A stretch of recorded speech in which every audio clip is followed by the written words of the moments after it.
with Drew Houston, Howard Dean's campaign manager on campus. Drew, why did you choose to become involved in the mock convention? Well, I've wanted to be involved in the mock convention for all 4 years I've been in school, and, well, I like to yell a lot in front of people, so this was a perfect opportunity for me to do that. Okay. And why did you choose to be the campaign manager for Dean? Well, number one, Dean yells a lot, and number two, Dean isn't, your average polished politician. He isn't, as most people probably know, he's had some bad publicity as of late, and that's probably because he's been speaking his mind too much. And some people might think that's bad, but I think that's a very refreshing change. I mean, I would give anything for a politician who actually told the truth and actually said what he felt every once in a while, and I think Dean does that, and that's really, I have a lot of respect for that. How did you gather support for Dean on campus recently? Can you repeat that? How did you gather support for Dean on campus recently? Well, recently I had an event where I gave away Ben & Jerry's ice cream. It's Vermont's finest ice cream for Vermont's finest governor, as far as I'm concerned. But I've gotten a lot of support for Howard Dean, basically through telling people what he's done. I mean, his record speaks for itself, and I think that has won over a lot of the supporters he has. Obviously, Dean fired his campaign manager recently. So what's your role now that that's happened? Well, now that he's fired Joe Trippi, my role is pretty much the same as it always was. It didn't really affect my Westminster campaign.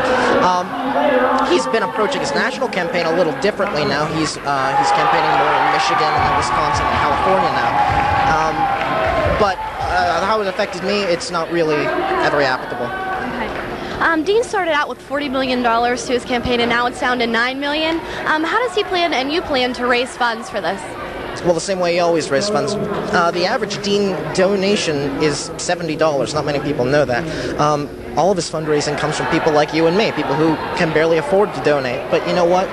That's also refreshing, because George W. Bush has almost $200 million in fundraising, and I would much rather have somebody who fundraises through grassroots campaigning than somebody who fundraises with corporations like George W. Bush. And that's how he's going to make it all back, and he already is making it back. He's made $2 million since the 2 weeks since Iowa. Okay. And what do you think has happened in the polls? What went wrong? He started out, people thought that he was the favorite, and now he's a little bit behind. So how can he turn this around? Well, what I think happened is I think that he got too caught up in Iowa. I think that if he had forgone Iowa, it would be a completely different campaign. But as far as his slip in the polls, I think it was because he started caving under the pressure. Like I said, he's not a polished politician. He's not used to people attacking his character all the time. And that isn't necessarily a bad thing. He had some negative publicity in Iowa, and everybody's aware of that, and I think that's what really hurt him in the polls. But New Hampshire, he bounced back, and this recent round of setbacks, third places and such like that on Tuesday, I would say that was probably due to him focusing on Michigan and California, the big voter states. Okay, and a lot of people question his potential presidential behavior. For example, you said that he yelled a lot, and that's, I have a scream speech, so it's titled. And now there's been a lot more inclusion of his wife when he's around. And what are your opinion on that? Well, I think people didn't know his wife, and I think that number one, a lot of women voters wanted to see that he wasn't just this guy standing up and yelling. I think they wanted to see that he has a compassionate side and that he has a very supportive wife, which he does. Judith just doesn't choose to be in public life. She has her own medical practice and things like that. But I think he's included her more because people want to see her. Okay. And also, he's lost. He's come in third place a lot of times. What do you think he has to do to conquer these losses in the future?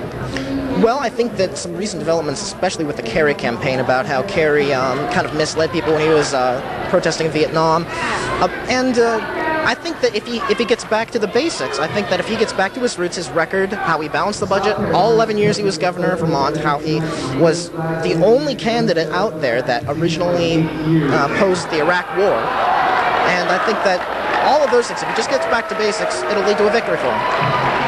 And what is your favorite part of the mock convention?